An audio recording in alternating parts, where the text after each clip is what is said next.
Father Saballa, inattach mo itong affidavit dito ni itong tao na ito. Anong pangalan nito, Father Saballa? O, paano kayo nagkakilala? Yun ang mga tanong. Iyak na naman dito ang mga bubunistang tanganista ni Bangag. Pilipinas, Duterte pa rin, awards. Sa kabila po ng umuusad na impeachment dyan sa House of Representatives, laban po kay Vice President Inday Sara Duterte, kaliwat ka ng propaganda na ginagamit po nila si Madriaga, Bicoy 2.0 at si Trillanes ang maestro ng lahat ng mga propaganda. Aba, hindi pa rin po umubra ang mga yan laban kay Vice President Inday Sara Duterte. Mga Boholano, nako, solid Duterte pa rin. Aray ko, iyak. Meron pong ginawang survey ang Holy University dyan sa Need and Satisfaction Rating sa dalawang leader ng ating bansa, kay Pangulong Bongbong Marcos at kay Vice President Inday Sara Duterte. Anak ng kagwang, negative si Dayon Yor. Negative 55% yung awards, oh. Nung init-init ngayon, ba't ang lamig dyan sa Bohol?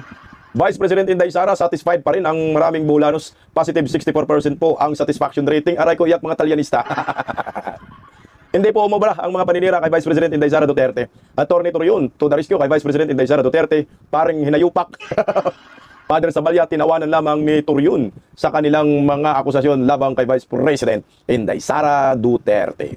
Palike po muna, pa-share, pa-subscribe, at pakipindot po ang inyong mga notification bell para lagi po kayong updated sa ating mga video. Biz the Restorador, pangalawang YouTube channel, reserve channel po natin, pa-subscribe. O ito mga kababayan ko, pakinggan po muna natin si Attorney Torion sa kanyang mga banat laban dito sa House of Representatives, lalo na kay Okay Ka, okay? Na hinayupak ay mga panira kay Inday Sara, lalo na kay Luistro na may utang. May utang kay Inday Sara na 9 million, kapal ng mukha. O, pakinggan muna natin yung mga banat ni Attorney Torion. Narito po. Kung unang titingnan kasi walang walang nagdedebate doon sa mga pahayag no ng AMLAC. Umabot daw bilyonaryo pala itong si Inday Sara. Vice President Sara Duterte. Hindi ko lang siya nakita sa Forbes list. Pero ano ba ang ano dito, attorney, para hindi ma-mislead ang taong bayan po ukol dito? Well, una sa lahat, no, transaction volume is not wealth. Hindi po tayo dapat mawala dito. This is a very misleading presentation of evidence, no?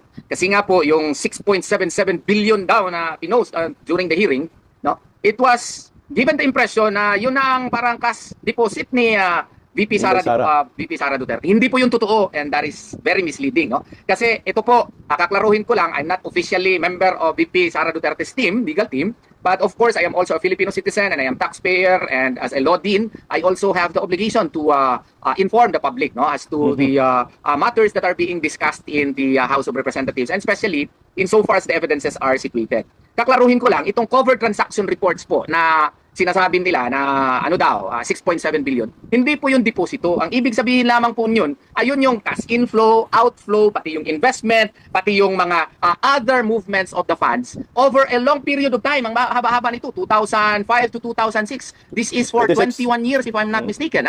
Ito yung mga total po ng mga transaction po doon po sa accounts na na-mention po doon sa hearing. Kaya nga po, very misleading po ito. Kasi nga po, maski anyone, no? Maski nga ako siguro, I am also a practicing lawyer, kung i-subject mo doon sa CTR, Covered Transaction Reports, at including the STR, Suspicious Transaction Report, siyempre ang dami-dami niya kasi yung ma-deposit, bibilangin. Kung i-withdraw mo, bibilangin. Kung i-invest mo, bibilangin. Kung yung 2 million mo lang, tunan mo ng 1 million, bibilangin yon. Tapos i-deposit mo naman yung 500,000, bibilangin mo yon. Kung same money mo, deposituhan mo na naman ng 1 million, balik mo, bibilangin nyo. Kung i-invest mo yung pera mo, bibilangin pa rin yun. Lahat yun kinikwenta under the covered transaction report. Kasi yung covered transaction report, 500,000 or more, bibilangin yan whether it is a deposit or a withdrawal or investment, basta siya ay transaction. Yun po ang ibig sabihin yun. Yung suspicious transaction reports naman po, hindi po ibig sabihin na yan po ay what you call this, ill-gotten wealth na mismo. Ilang beses na nangyari yan sa akin. Kunyari may kliyente ako na galing abroad, magdeposito more than 500,000 for instance, no? Siyempre, tatanungin nila sa akin, they would require more Documents. what you call this, documentations from me. It is flagged as STR, but it does not mean that it is already ill-gotten. Magre-require lamang sila ng additional documentation sa akin. Kaya nga, ang sinasabi ko doon sa post, ang daming kung makikinig ka doon sa what you call this, sa mga mainstream media, parang binabanner ka agad nila that we have already proven the guilt of VP Sara Duterte. So masakit yung ulo ko. Yun bang 6.7 million na nire-report nung what you call this, na mga transaction reports? Hindi, maling-mali po yun at saka napaka-malicious nun at saka napaka-misleading po nun. Kasi nga po, in-explain ko na ng maigi doon po sa aking post. Lahat po ng transaction, basta covered more than 500,000, bibilangin yan, maski na from the same source or from whatever source, no? Maski nga, i-withdraw mo, i-invest mo, basta magdaan sa iyong, what you call this, sa iyong bank account, bibilangin yun. Ito 21 years 2005 o 2006 to 2025 ata ito. Ang 2026. lawak-lawak ng coverage nito, 630 nga lang yung cover transactions. Ang dapat nito, nag-focus doong time na si VP Sara Duterte ay Vice President na. Kung 2022. titingnan mo nung Vice President na si VP Sara Duterte, ang liit-liit lang ng mga transaksyon Wala talagang questionably doon. Kaya tayong mga mamamayan, hindi tayo magpapalin lang nito. Wala kasi silang ebidensya against kay VP Sara Duterte, maski ano-ano na lang ang ginagawa nila just to build a ghost of a case. Opo. Kung ano na lang mga drama para masira lang si Inday Sara Duterte. Pero itong 6.7 billion na transaction ni Vice President Inday Sara within 20 years po yan. Justifiable po yan kasi siyempre tagal na panahon Baka nga si Bongbong Marcos trilyones Kaso nga lang tama dito si Attorney Turyun, ito ay misleading. Nakakadaya nga mapaglinlang na numero sa mga Pilipino. Pag ikaw ordinaryong Pilipino, hindi ka nagbubusisi, may samahan pa ng mga political vloggers ng mga ugag at mga bayarang mainstream media, baka nga mapaniwala ka, uy, bilyonaryo si Inday Sara, uy, ill-gotten wealth, pero hindi nga ho basihan yan. Inflows and outflows, hindi po basihan yung galaw ng transaksyon mo na ikaw ay merong ganong kalaking halagang pera. Ang pinag-uusapan dyan, yung remaining balance. At syempre, hindi po pwede na ang basihan ng pagiging kayamanan mo ay yung labas-pasok ng pera mo sa bangko. Hindi po ganun. Di sana mga milyonaryo tayong lahat. Yawan. Kaya malabo po ito na makalusot dyan sa impeachment court. What for example, talagang impeach nila si Inday Sara dyan sa Kongreso. Sabihin na lang natin merong buto, kasi mga ubob ang mga kongresista naniniwala dito sa misleading na report at propaganda labang kay Inday Sara. Pero pagdating malamang sa Kongreso, malabong-malabo dahil sa Kongreso, sa impeachment court, malabong makalusot ito at ma-question po ito ng defense team ni Vice President Inday Sara Duterte. Dyan sa Kamara, sa mini trial ni Luistro, bida sila dyan kasi walang cross-examine at walang nagtatanong. So malaya silang manira kay Vice President Inday Sara Duterte. Tuloy natin si Attorney Torrio. Attorney, balikan ko lang po, ang role ng Kamara dito po sa impeachment. Kasi sinasabi sila yung magiging piskal, di ba? Kung may magrereklamo, dadaan muna sa kanila. Same din ba yung kanilang function sa piskal, sa regular na More or less. korte? Opo. Yes, more or less, pare-pareho sila sa piskal. Kaya nga ang piskalya naman, pag anong ipafile doon sa na-complaint, doon sila mag-concentrate. Kung anong mga i-attach, doon sila mag-concentrate. Kung may mga hindi klaro, doon sa in-state, doon sa complaint, pwede sila magpatawag ng clarificatory hearing. Para ma-clear out yung mga hindi klaro masyado na na-state sa complaint pero kinakailangan na na-state sa complaint. Ang problema dito sa ating impeachment complaint, like for example, iklaro ko na masyado si Senator Trillanes. Alam nyo ba na si Senator Trillanes nakasaad lang sa third impeachment complaint ni Father Sabalya? Footnote lang 98 under paragraph 110. Ano pang naka-footnote sa kanya? Ang naka-footnote sa kanya ay according to him daw, based on newspaper reports, ito daw yung mga ill-gotten wealth daw or mga questionable transactions daw ni Tatay Digong at ni Sara Duterte. Maling-mali yun na magiging basis po for a subpoena. Bakit po maling-mali yun? Kasi po, yung basis for a subpoena must be based on personal knowledge. Yung doon po sa footnote po, kung saan nakasaad yung name ni Senator Trillanes, ibase po yun sa newspaper reports. Kung newspaper reports pala yung basihanan niya, hearsay evidence yun twice removed. Meaning, hindi yun pursuan sa kanyang personal knowledge. So dapat hindi yun pinapasubpoena. So ang nangyari, based on that, pinasubpoena na lahat, yung mga mga bank records niya, pati misis niya, pati yung ibang mga korporasyon, at saka pati AMLAC, pinasubpoena na, no? So kaya pati asawa niya, Attorney Torrio, si Mans, pinasubpoena ho nila. So ibig sabihin itong si Trillanes, hindi talaga diyan kasama sa impeachment trial, sa impeachment complaint. Kasi nga wala namang personal knowledge si Trillanes pero pinasubpoena. So ngayon nung sinubpoena na, anak ng kamote naninira kung ano-anong nilalabas. Tapos yung AMLAC sinubpoena rin, wala rin naman pala diyan sa impeachment complaint. So ano po itong ibig sabihin sa ginagawa ho ng House of Representatives? Tatabla na naman sila dito. Iyak na naman sila dito sa Supreme Court. So maliwanag na establish tuloy lalo yung yung banat ng defense team ni Vice President Inday Sara na ito ay ang ginawa ng Committee on Justice ay fishing expedition. So talagang na-establish pa lalo yan at tumitibay pa. At nakita natin sa kanilang mga mini trial. So durog sila dyan. Tuloy, Atty. maling-mali po yung basihanan for the subpoena even. Opo, nabanggit mo yung clarificatory. Saan po ba ito? Pwede ba siyang huli after na mag-declare na sufficient in form, in substance? Nag-declare na sila sa mismong komite, or dapat mauna itong clarificatory bago sila mag-decide kung Exactly. sufficient in form, substance, or yun nga, attorney? As a general rule, tama ka.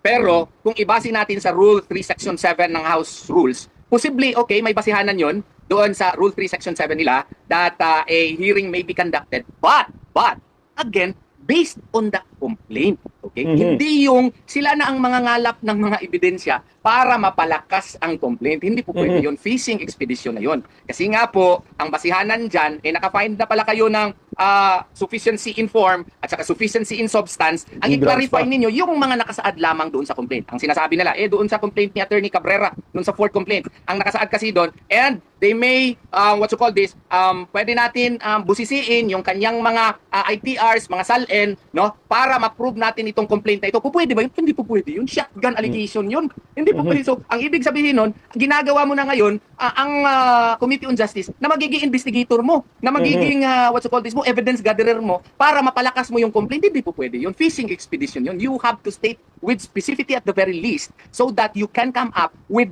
an allegation with containing ultimate facts which would indicate that you have charged the offense of graft and corruption, culpable violation of the 1987 Constitution, bribery, other high crimes, and such. Kasi kung hindi mo magawa yan, ang duty ng Committee on Justice is to dismiss the complaint. Ayan, maliwanag yung banat ni Attorney Torion dyan. Kasi nga, ang lumalabas, ito malinaw talaga to. Hindi naman po ito may tanggi ng sabi ng Pilipino, pati mga bubunistang talyanista ni Bangan.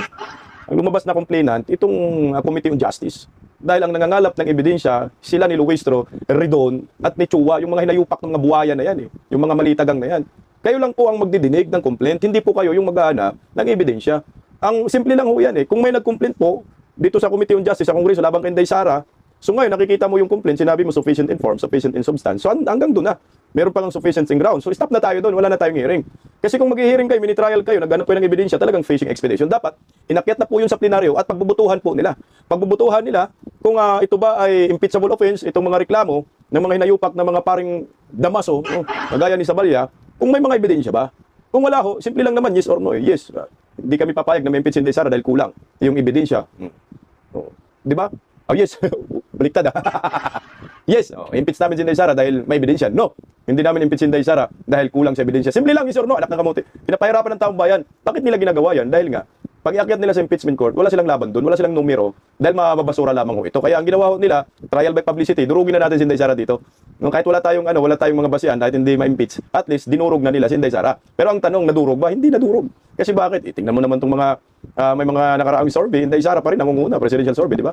Mga buhulano, ayan sinuka si Bangag. Pero bago natin pag-usapan yung survey ng kababayan nating mga bulanon dyan sa Bujol, maraming salamat in advance. Pakinggan po muna natin uli itong si Attorney Torion kung paano niya tinawanan itong si Father Sabalya. Narito po, pakinggan natin si Attorney Torion. Opo. Bilang piskal, yung mga pahayag na parang meron na silang desisyon, meron na silang conclusion, pwede po ba yun? Tapos sasabihin nilang may due process. Pero pakikinggan mo yung kanilang intro, mga dalawang intro, meron ng mga final na decision, tapos sasabihin na kung mali ang mga inaako sa laban sa iyo, dapat humarap ka. Pero di ba sa regular na piskal hindi naman po ata ganyan po ang nangyayari po, attorney, na parang magbibigay ng komento agad yung piskal. Makikinig lang siya kung anong ilalatag na ebidensya, mga argumento noong naghahain ng reklamo, tsaka ano yung reply ng ng inirereklamo, attorney. Oo nga, yung sana, ang nangyayari kasi dito, yung nag-endorse pa ang mga pinakamaingay. No? For example, isasabi na timing na nadala ko pala ito. Ito yung third impeachment complaint. Opo. Okay. Sana ang ipinatawag nila dito, itong mga nag-file. Ito si Reverend Father Joel Sabalya, Reverend Father Joselito Sarabia. Biruin mo kung basahin mo itong complaint na ito, magtataka ka. Bakit? Kasi the complaint should be based on personal knowledge. Pero yung mga allegation nila dito, sasabihin mo paragraph 21. Prior to her election, VP Sara served as the mayor of Davao City from 2010 to 2013, 2016 to 2019, and 2019 to 2022. As mayor, she mimicked her father's despotic, arbitrary methods and ruled the bailiwick of Davao City with an iron fist.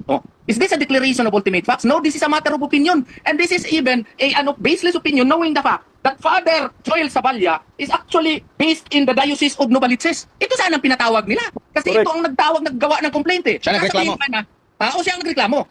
If you are an unbiased no, unbiased Committee on Justice, ipatawag mo ito si Father Sabalya. Sasabihin mo, ito yung clarificatory questioning ha.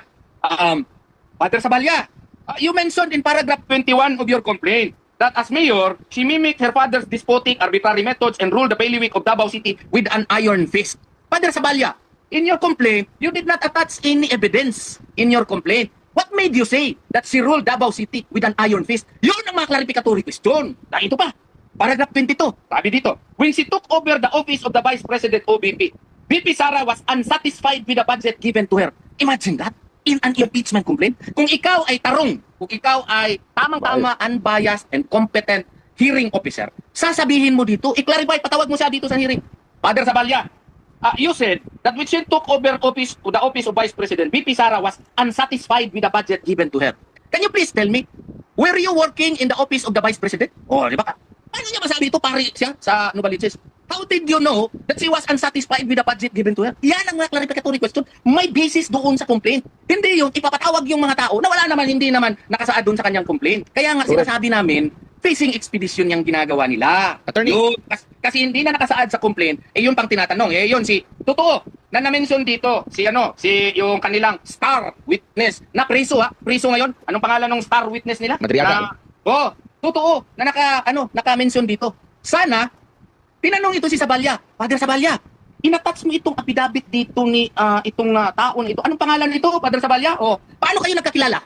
Yun ang mga tanong. Paano kayo nagkakilala? Bakit ka nag-attach ng affidavit? Sinong nagbigay sa iyo ng affidavit nitong tao na ito? Kasi pare ka naman Bakit ka may affidavit na ganito? Oo, yun ang mga tanong. Oo. Paano mo siya nakilala? Paano ito nabigay itong affidavit sa iyo? Kasi in-include mo ito, so parang may personal knowledge ka nito. Matagal mo na ba siyang kakilala? Yun ang mga tanong. Matagal nang kilala ni Father Sabalya siguro si Madriaga, kasama siguro sa kidnapuran sa itong mga animal. Ang galing ni Attorney Torion, no? Talaga naman. No? Tama naman Paano mo nadala yung affidavit? Sino nagbigay sa'yo? Pumunta ka sa kulungan? Ano ang relasyon ninyo ni Madriaga? Magsyuta kayo? O magkasabot sa kayo sa kidnapuran sa group? Yan yung mga clarificatory question. Tama ka dito, Attorney Torion, kung walang bias. Tuloy natin, banatan mo, Attorney Torion. Nung ang nangyari, yung affidavit nitong tao na ito, hindi ko siya gustong pangalanan kasi baka sisikat siya lalo, wala namang kabuluhan yung mga testimonya niya. Ang ginawa pa, hindi doon sa original affidavit niya na naka-attach. Ang tinanong, yung supplemental affidavit na hindi man lang binigyan ng kopya ang kampo ni VP Sara at hindi man lang yun na-explain dito sa impeachment complaint. Paano ka makatanong doon on clarificatory question? Anong i-clarify mo na hindi nga alam ng respondent yung supplemental affidavit niya? Kaya nga, grave abuse of discretion amounting to lack or excess of jurisdiction yun. Ang tawag namin yun, kabalbalad yun. It has no basis under the law whatsoever. It violates the basic dictates of fairness and due process. Opo. Yung Yan. mga nag-refer po ba ng mga kongresista, sila ba ay may pwedeng mangalap ng ebidensya or still, or ano bang role nila? Maliban sa pag-refer? Supposedly, kung wala lang sana talaga itong, yung objective lang ba, yung nag-endorse na mga congressman, dapat nag-inhibit sila. I'm referring to Congresswoman Dilima. Dapat nag-inhibit siya. Yung endorser din ng fourth complaint, dapat nag-inhibit din yun kung membro siya ng Committee on Justice. Why? Because when you endorse a complaint, yung ang sinasabi ko noon, it is as if you own the complaint, you certify that the complaint likewise is true and correct, and it has basis really that it can fly. It can really survive the test of sufficiency in form and of substance. It has probable cause. That is in effect, what are you endorsing for? Ang problema, ikaw pa yung endorser, ikaw pa yung nagtatanong doon sa wala na yung basic delikadesa. Sana nag-inhibit sila. And then kung kinakailangan na ipatawag sila kasi sila endorser during the hearing, it may be possible. Pero yung hindi siya nag-inhibit at nag-join sila actively during the determination of sufficiency in form and substance and during the hearing proper to determine probable cause, that is questionable. And whatever may be the report, that is a product of that mistake may be questioned before the Supreme Court. Kaya nag-prepare na ako ng na yung opisina namin. Katulong ko yung aking mga abogado led by Assistant Dean Resi Rizada Nolasco, At saka kasama ko mga abogado, nag-prepare kami ng supplemental complaint. Meron pa isang basis din diyan na yung kanilang counting ng session days. In-extend pa nila maski recess na. Kinwestiyon ko rin yan dito sa kanibagong supplemental complaint. So yun talaga ang aming mali po dito na alam naman nila, may mga magaling na ganito. Alam nila na malihan. Pero ang purpose kasi nila, ayaw nila i-diretso kaagad, i-report sa plenary para magawa sila ng articles of impeachment, para mag-trial na sa Senado. Kasi siguro alam nila, matatalo sila doon. So, in-extend nila itong parang nagawa na sila ng mini-trial na violation din under the 1987 Constitution kasi ang Senado lang ang may karapatan yan. Ginawa nila itong mini trial kay para hindi to find probable cause. What is their purpose? Sa tingin ko lang, pwede ko ako magkamali. Ang purpose nila is to chip away the popularity of Madam Sara Duterte. They want to crucify her, they want to attack her para mawalan kunti yung kanyang pagka-popular masyado ngayon.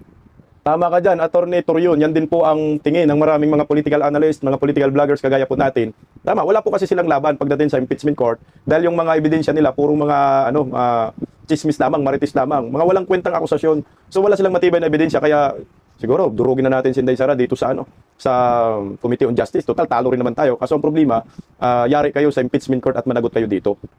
Dahil klarong-klaro na po ang violation ng Committee on Justice. Maliwanag po, tama si Attorney Torion.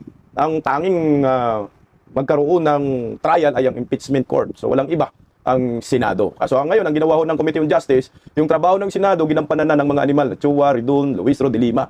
So ito, dapat kayo maparusahan, dapat kayo ay makulong din. No? Dapat itong mga to ay hindi na takbo pa sa kahit anong posisyon sa gobyerno dahil mga salot ang mga ito. Bindalo, ika nga. Alam nila na illegal yung ginawa nila, alam nila na ang konstitusyonal. Bakit nila pinupurso? Tama si Atty. Torion. Dahil gusto po nilang masira si Inday Sara. Gusto po nilang mabagsak si Inday Sara dahil nga nangunguna sa presidential survey. Ang tanong, umubra ba ang impeachment, sarswilang impeachment labang kay Inday Sara? Ang sagot, hindi. Hindi po umubra. Tingnan niyo po. Kamakailan, merong nilabas na presidential survey. Ang lumalabas pa rin ang number 1, si Vice President Inday Sara ang tinuturong best leader para maging presidente sa 2028.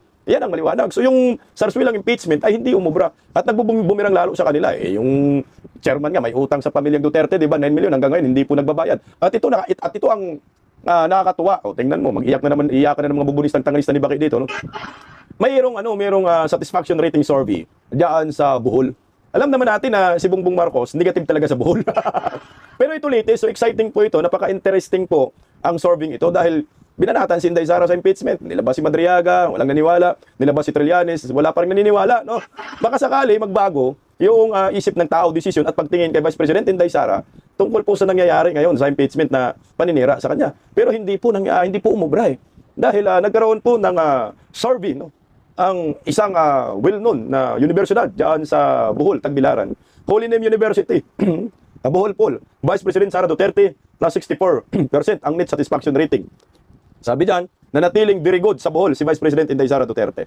Ito po yung survey na yan, at least ito, Holy Name University, Bohol Pol, Vice President Inday Sara Duterte plus positive 64 net satisfaction rating remains very good in Bohol.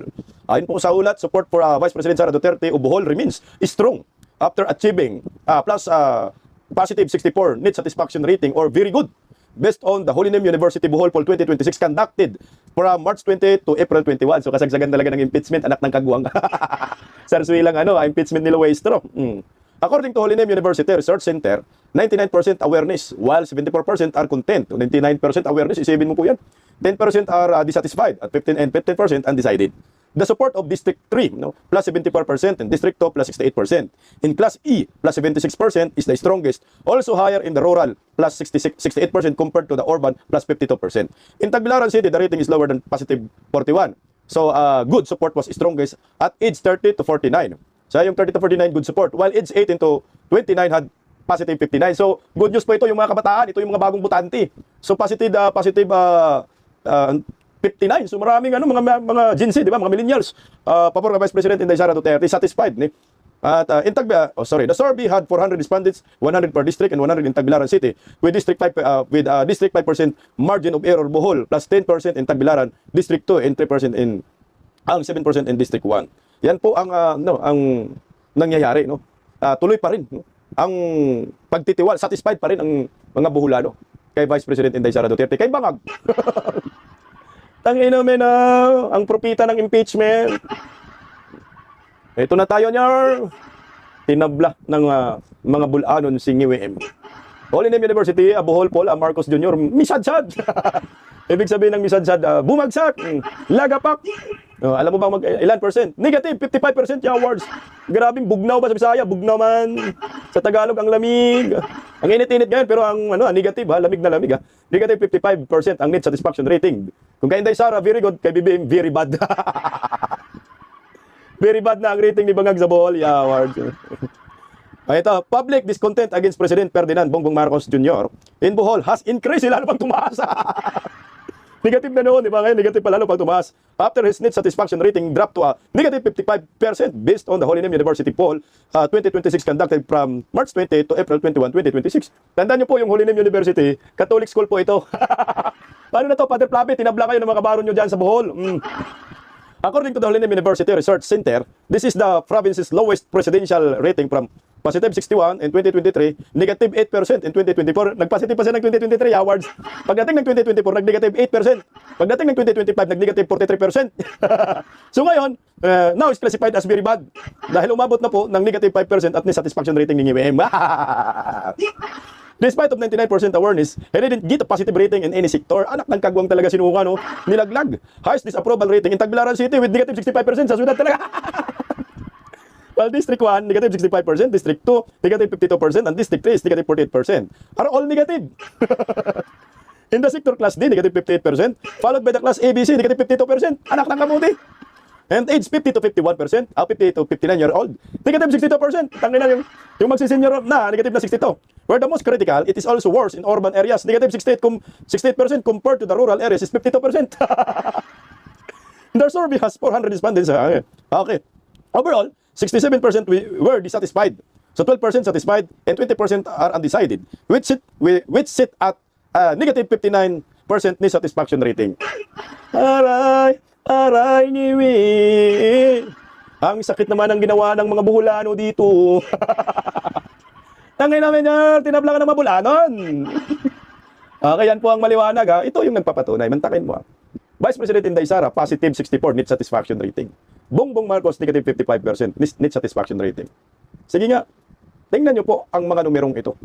Ang lalaki. Malaki ang positive, malaki ang negative. So, need satisfaction rating, ibig sabihin yan, kahit anong paninira ng House of Representatives kay Vice President Inday Sara Duterte, kasama yung mga political bloggers, mga mainstream media, tungkol sa impeachment laban kay Inday Sara, hindi po ito pinaniniwalaan. Hindi po ito umubra. Hindi sila pinapakinggan. So, ibig sabihin, yung kredibilidad ng mga buhayang ito bagsak na bagsak. Hindi sila pinaniniwalaan. Hindi sila, kahit man lang makakurot. Kasi nanatiling very good si Vice President Inday Sara Duterte. Positive 64%. Mantakin mo ha. Binugbog na ng binugbog si Inday Sara dyan sa Kongreso. Nilabas na ang mga peaking witness. Mga imbintor na si Madriaga.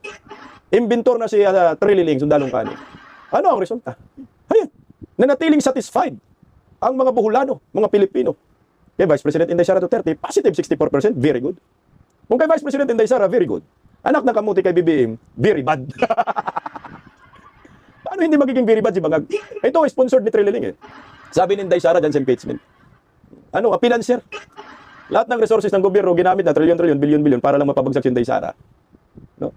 Sobrang kaipalan ang ginagawa ni Bongbong Marcos kung saan-saan napupunta. Sumisinghot ng bigas. Mahilig taga suminghot. Anong resulta? Negative 55%. Ang net satisfaction rating. Bakit nagiging negative po ito? Dahil nga sa crisis ng ating ekonomiya. Crisis sa langis. Imbis na pagtuunan ng pansin ang krisis sa ekonomiya at walang haba sa pagtaas ng presyo ng langis, mas nabisi po sila sa impeachment laban kay Inday Sara. Kaya ang resulta, negative 55% kay Bangag. Mahal ang bilihin eh. Putangin ng krudo, umabot ng 100 plus, 150, 160. So ikaw Pilipino, satisfied ka ba sa performance ni Bangag? Putangin na zero, bagsak laga pa. Hindi ka magiging kontento, hindi ka magiging satisfied. Pero si Inday Sara, kaliwat ka ng binanatan. Anong ginawa ni Inday Sara? Tuloy ang hanap buhay. Tuloy ang pagtatrabaho at pagsiservisyo sa bayan, umiikot sa buong Pilipinas. Kahit nga pinakatuktok sa binggit, pinunta ni Inday Sara para lang ipadama sa maraming Pilipino na kahit sinisiraan siya diyan sa impeachment ni Luistro, ni Bangag sa Kongreso. Tuloy pa rin ang pagiging Vice President of the Republic of the Philippines. Peryoda natin, hindi umubra ang impeachment na sarswela laban kay Vice President Inday Sara dahil ang Pilipino satisfied pa rin kay Vice President Inday Sara